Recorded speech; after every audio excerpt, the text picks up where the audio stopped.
those of us who make these rules have got to stick by them, and that's why I've got to resign. I want to thank people for their incredible sacrifices and what they've done. Everybody working in the NHS.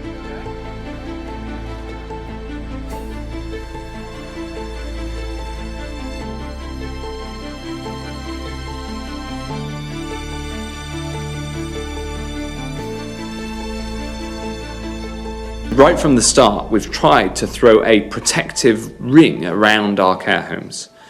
We set out our first advice in February, and as the virus grew, we strengthened it throughout.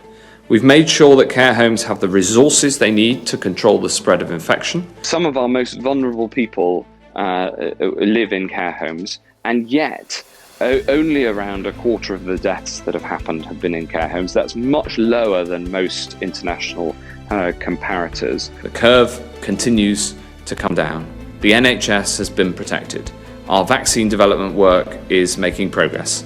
We're winning the battle against coronavirus. So please stay alert. I wonder if you will take this opportunity to apologise to those families of loved ones who died in care homes. I think that's unreasonable as a question, actually. I know you care an awful lot about this, but from the start, we knew that there was a very significant challenge with care homes, not least because of the frailty of the residents, and the enormous work that's gone on within government, Public Health England and local authorities and the CQC to monitor this from the start.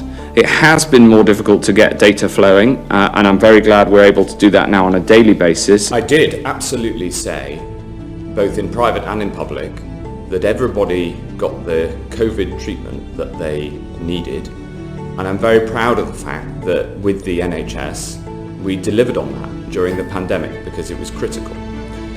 There was no point at which I was advised, and I've taken the trouble to check with the Chief Medical Officer and the Chief Scientific Advisor, there was no point at which I was advised that people were not getting the treatment they needed. On the contrary, one of the things that we succeeded in doing through the entire response to this pandemic has been to protect the NHS so that people have always had access to treatment for COVID.